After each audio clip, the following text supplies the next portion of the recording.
जगन्नाथपुरी जाओ। जगन्नाथपुरी में तो जो भगत लोग खाते हैं ना, आप लोग खाते हैं और खाने के बाद पत्तल में ढेर सारा फेंक देते हैं, वो जूठन खाओ।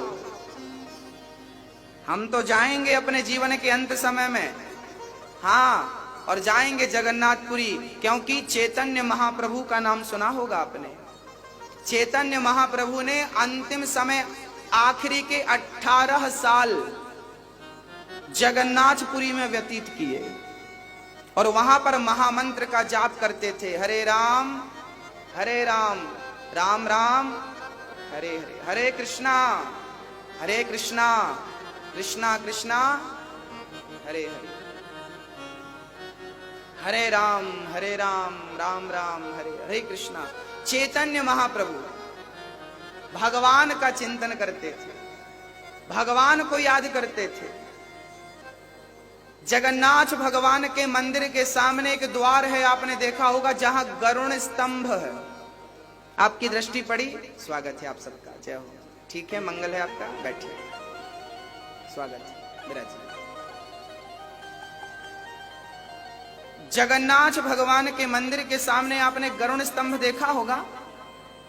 गरुड़ स्तंभ के सामने के द्वार है, उस द्वार पर खड़े होकर चैतन्य महाप्रभु ने जब पहली बार जगन्नाथपुरी गए थे और पहली बार जगन्नाथ भगवान से मिले थे, तो वो सबसे पीछे खड़े होकर द्वार पर ऐसे हाथ रख करके और झुक करके भगवान कृष्ण को देख रहे थे। जगन्नाथ भगवान को इतना प्रेम उमड़ा भगवान के प्रति कि जिस पत्थर पे उन्होंने हाथ रखा था, उस पत्थर पर उनकी उंगलियां धस गई।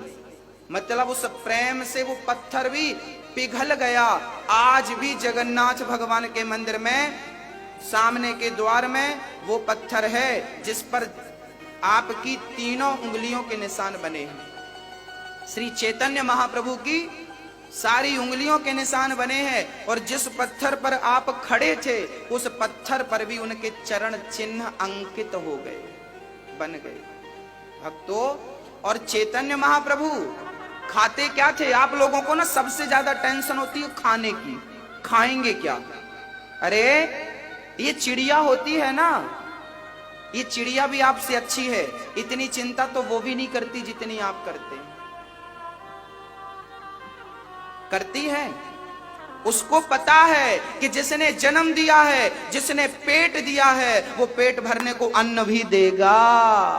उस चिड़िया को विश्वास है।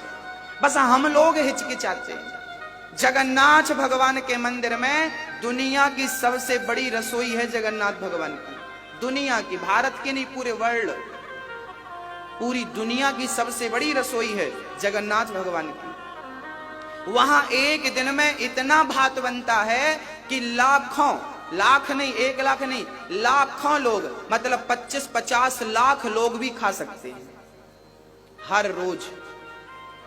इतनी दाल, इतनी सब्जी, इतना भात वहां रोज बनता है। वहां की रसोई कभी कम नहीं पड़ती। आप करोड़ों लोग चले जाइए, एक दिन में कम नहीं पड़ेगी, और कभी बचता भी नहीं कि फेंक जाए। जाइए अपनी आंखों से। अभी 9 जनवरी को हम वहीं थे, हमने सब देखा, भक्तों को भी दिखाया। आप में से भी कुछ भक्त थे वहां क्या? हाथ उठाइए, कौन कौन थे? इतने सारे भक्त वहां थे जगन्नाथपुरी में। जगन्नाथ, वहां पर चैतन्य महाप्रभु थे। वो खाते क्या थे? बोले आप लोग जो पत्तल पे खाकर छोड़ देते हैं ना, वो जाकर के उसी पत्तल को उठाते थे और आपका बचा हुआ जूठन खाते थे। किसी ने कहा महाप्रभु जी, आप इतने बड़े संत हो, इतने बड़े भगत हो, आप जूठन खा रहे हैं, अच्छा लग रहा है आपको? तब कहा था चैतन्य महाप्रभु ने, अरे इस प्रसाद को तो भक्तों ने खाया है, ये तो भगवान की प्रसादी है ही, पर ये तो भक्तों की प्रसादी और बन गई। ये तो भगवान के साथ भक्तों की भी ये प्रसादी बन गई, ये डबल प्रसादी है। उस जूठी पत्तल को चाटते थे चैतन्य महाप्रभु।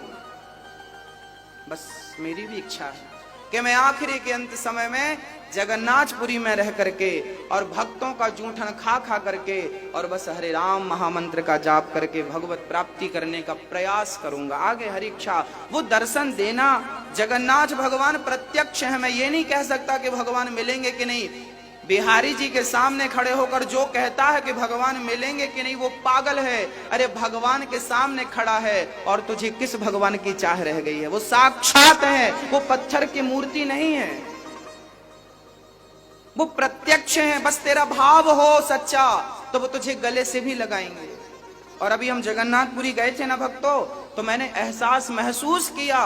महसूस किया कि भगवान ने मुझे अपना बनाया, अपने गोद में बिठाया, अपना बनाया। भगवान जगन्नाथ मेरी गोद में आए और मैं उनके चरणों में था। मैं आपको क्या बताऊं, जिसको दर्द होता है ना, बस वही बतला सकता है। उस दर्द को दूसरा सुन सकता है, महसूस नहीं कर सकता। मैंने जो महसूस किया है वो मुझे पता है, वो आपको बतला नहीं सकता। वो शब्दों से बयां करने की बात ही नहीं है। क्या कहूंगा मैं आपसे? मैंने क्या पाया, मैंने क्या खोया, आपने क्या पाया, आपने क्या खोया, वो आप जानते हैं, मैं नहीं जान सकता। हाँ, जगन्नाथपुरी जाइए भक्तों का। आप ये मत सोचिए, देखिए यदि अहंकार लेकर जाएंगे ना, मैं बाबूजी, मैं फलाना, मैं जूठन खाऊंगा, तुम भगवान को कभी नहीं देख सकते। जिस व्यक्ति ने अहंकार लेकर वृंदावन में कदम रखा, जिस व्यक्ति ने अहंकार लेकर के जगन्नाथपुरी में कदम रखा, आप बताइए क्या वो भगवान को देखने के योग्य है ना? वो तो अहंकारी है, और भगवान अहंकारियों को नहीं भक्तों। उद्धव जैसे ज्ञानी को भगवान ने वृंदावन केवल इसलिए भेजा कि इसको प्रेम का रंग चढ़ जाए बस।